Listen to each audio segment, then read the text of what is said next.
Bonjour à tous et à toutes et bienvenue dans Regard de dirigeant. Alors aujourd'hui, le chiffre qui laisse pantois, en 60 ans, la consommation de vin a chuté de près de 70%. Alors le vin reste certes un pilier de notre patrimoine, mais il n'est plus une boisson du quotidien. Il est devenu une boisson de moment, de choix, parfois même de réflexion. Alors changement des habitudes, montée en puissance des blancs, des rosés, des bulles, des spiritueux et même du non alcoolisé. Mais attention aussi grandissante à l'origine, à l'histoire et au conseil. Alors le secteur, et les cavistes n'ont d'autre choix que de s'adapter à ces nouveaux modes de vie, à ces nouveaux goûts, car on boit peut-être moins, mais on choisit davantage. Alors que devient le commerce du vin et surtout comment certains acteurs transforment-ils cette baisse des volumes? Pour en parler, nous recevons aujourd'hui, 2 experts, sur le sujet. Tout d'abord, vous, Olivier Mermus, vous êtes, Bonjour Diane. bonjour Olivier. Donc vous êtes, le président de Cave à Vin. Cave à vin, alors, on ne le présente presque plus, donc c'est 150, points de vente, une présence dans une dizaine de pays, 3 continents et ce sont plus de 1 500 bouteilles vendues chaque heure. Et vous, donc, Karine Dubos-Pertus, donc Enchanté, vous Diane. êtes bonjour Karine. Bonjour. Alors vous êtes, une caviste, de cave à vin et vous êtes à Noisy-le-Sec et vous allez un peu nous parler de votre aventure avec cave à vin. Alors, merci infiniment à tous les 2 d'être avec nous aujourd'hui. Alors, ma première question pour vous, Olivier. Donc, Cave à Vin fête ses 40 ans. C'est votre beau-père qui, en 85, quitte l'univers du briquet pour se lancer dans l'aventure de caviste à la Baule. Et ça, c'était avant de présider la Fédération française de la franchise, une fonction que vous occupez vous-même aujourd'hui. Alors, comment est-ce qu'on fait pour reprendre le flambeau d'un tel nom, d'une figure aussi emblématique, mais en essayant d'y apposer un peu sa propre signature? Alors vous l'avez très bien dit, Michel Bourrel a fait sa reconversion professionnelle en passant du monde du briquet flaminaire au monde du vin avec une intuition. L'intuition était de rendre accessible le vin à tout le monde. Moi, en fait, j'ai fait 21 ans dans l'industrie électrique, le grand matériel électrique, et ensuite une entreprise de taille intermédiaire. Et à ce moment-là, Michel m'a proposé de reprendre l'entreprise. Et en fait, ce qu'on a considéré tous les deux, c'est qu'on avait une belle complémentarité. Lui, son histoire du monde du vin, moi, mon approche marketing, commerciale et relations clients que j'ai élevé pendant 21 ans dans l'industrie électrique, Mmh. mais que j'ai pu aborder maintenant sur un sujet qui me tient plus à cœur que des disjoncteurs, que sont les vins. Et donc, j'ai fait ma reconversion en 2016. J'ai amené un mode projet auprès de l'équipe. Alors, l'équipe, il faut aussi savoir que je les connaissais un petit peu tous, puisque avant même d'être au siège et d'être le patron, j'assistais à des congrès qu'on anime tous les ans. Donc, je connaissais déjà une partie des membres de l'équipe, je connaissais déjà des vignerons et je connaissais déjà des franchisés. Donc, quand je suis arrivé, les gens me connaissaient déjà un petit peu. Et donc, ça a été naturel. J'ai mis tout le monde en mode projet et on a transformé l'entreprise. On l'a professionnalisé sur la communication, sur les outils qu'on a mis à disposition. J'ai fait un plan à 5 ans que j'ai présenté en congrès aux vignerons et aux franchisés. Et en 5 ans, on a augmenté de 50% le chiffre d'affaires en se développant également à l'international.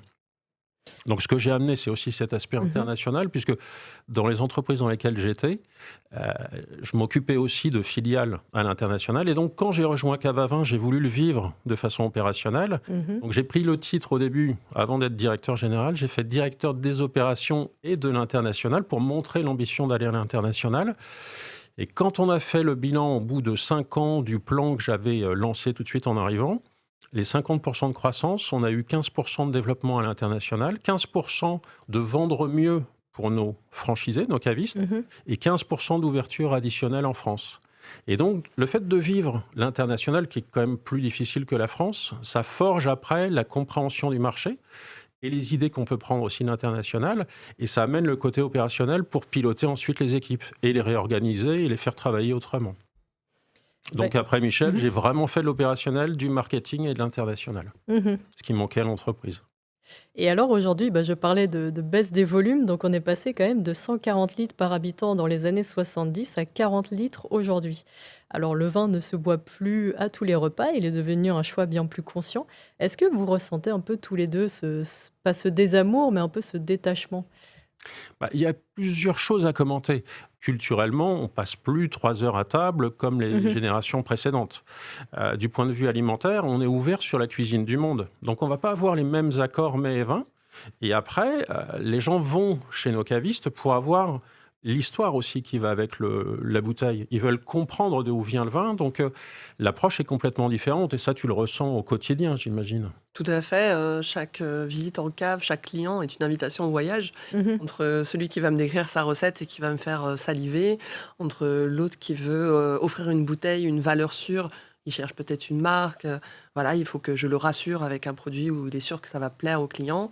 Les clients qui veulent aussi maintenant des produits engagés, en biodynamie, en nature, désalcoolisés et cetera. Il faut savoir jongler à l'heure actuelle avec, 1000 références, pour, répondre à chaque, palais.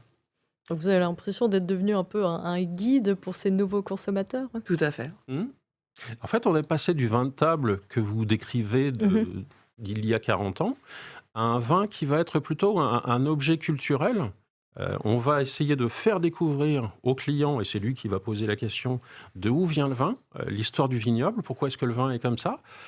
Nos cavistes connaissent 100% de nos vignerons, donc ils connaissent également la qualité du travail des vignerons, et ça, ils Mmh. peuvent le commenter d'un millésime à l'autre, et ça, c'est une richesse que on est les seuls à avoir, mais le client, c'est ce qu'il vient vraiment rechercher. Pourquoi est-ce que cette année, le vin est comme ça, et un tout petit peu différent de celui de l'année d'avant, parce qu'il y a eu le climat, il y a le terroir, il y a beaucoup d'explications, et les gens s'intéressent beaucoup plus, et quand ils viennent chez nous, parfois, ils sont déjà un petit peu renseignés, et puis après, bah, ils viennent découvrir beaucoup de choses qu'ils vont partager, parce que découvrir quelque chose avec son caviste et le partager avec des amis, eh Mmh. ben, on a la découverte, le partage, la convivialité, et c'est ça maintenant que les gens recherchent. Donc plus rien à voir avec les personnes qui viennent tous les jours, comme avant, acheter la même bouteille.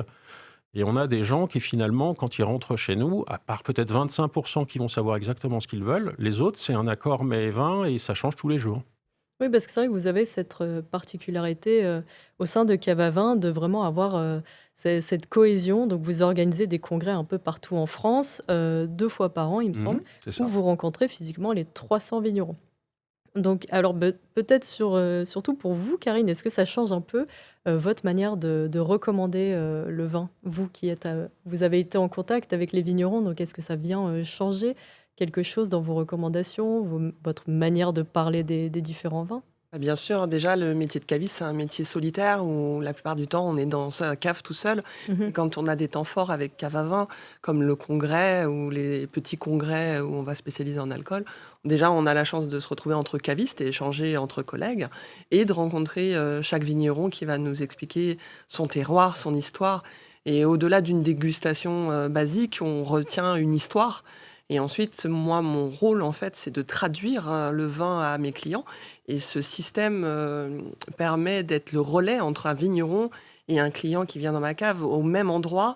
Il va avoir 1000 références, donc 1000 vignerons, et je pourrais, lui apporter, la typicité. Par exemple, si le client me dit, «J'aime bien les vins qui sont velours», vous inquiétez pas, vous pouvez goûter, ce Bordeaux, il est velours. Vous Mmh. préférez quelque chose d'épicé, un peu poivré, bah, ce vigneron-là, avec son travail, son cépage, sa façon de travailler, vous êtes sûr d'avoir ce que vous souhaitez.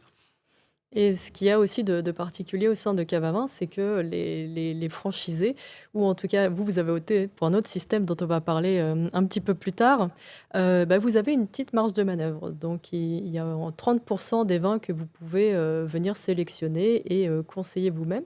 Donc ma question sera peut-être toutefois plus, dirigée vers vous, Olivier, Oui, mais est-ce oui. que vous pensez que c'est un peu là la clé du succès pour, vos collaborations, vos franchises, et votre système de Bien sûr. franchise? Alors déjà, en tant que président de la Fédération Mmh. française de la franchise, je considère que la franchise, quelle que soit l'enseigne, c'est de l'intelligence collective. Et nous, c'est ce qu'on pratique au quotidien avec nos cavistes. Non seulement Karine a 30% de marge de manœuvre pour acheter à l'extérieur, donc elle peut très bien acheter la bière locale ou des choses qui vont faire de la Mmh. typicité locale, mais également elle peut nous remonter sur une plateforme, une place de marché régionale, une sélection de produits qu'elle va nous faire découvrir. On va tester sur le quart de la France, et puis ensuite, si ça fonctionne, au bout d'un an de test, on le généralise sur l'intégralité du réseau. Ce qui veut dire que un vigneron que Karine va nous présenter, on va travailler avec lui et après, il peut adresser l'intégralité de nos caves si on considère que ces produits fonctionnent bien, s'il n'y a pas de souci. Et d'ailleurs, tu nous as remonté quelque chose de super et tu peux peut-être le commenter. Tout à fait. Je cherchais, en fait, dans les désalcoolisés, sortir Mhm. du vin et proposer des spiritueux sans alcool.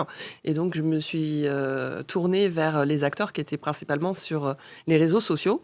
Et j'ai rencontré Sober Spirit, des Lyonnais, qui m'ont fait goûter leurs produits. J'ai été totalement conquise et ça correspondait à la demande que j'avais sur ma boutique.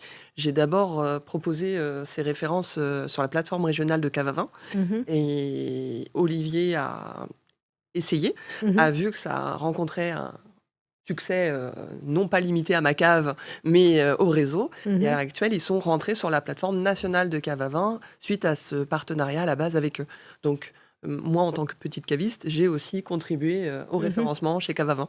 Voilà. Ça, c'est l'aspect gamme. Et l'aspect, après, ensuite, la façon qu'on a de travailler entre nous. On a tous fait une reconversion professionnelle. Donc, on sait qu'on a tous, selon le parcours qu'on a fait avant, des forces, des faiblesses. Et ce qu'on fait dans notre façon de travailler, c'est également de... On a des animateurs qui vont visiter Karine, échanger avec elle sur ce qu'elle Mhm. veut mettre en place et travailler concrètement avec nos équipes au siège.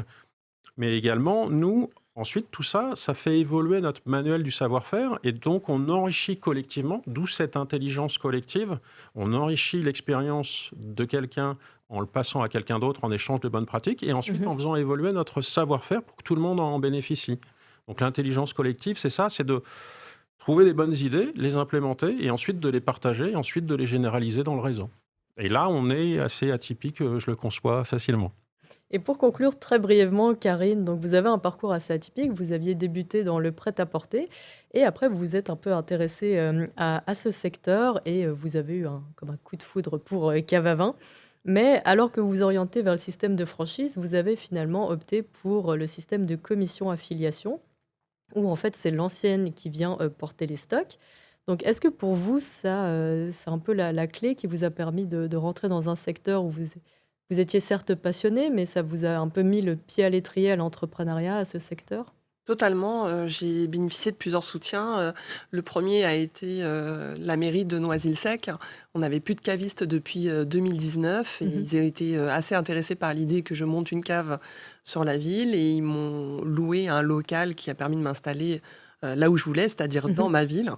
Et ensuite, la commission affiliation avec Avavin m'a permis de ne pas avoir à sortir, à financer ce stock Mmh. d'entrée et ça m'a permis de m'autofinancer.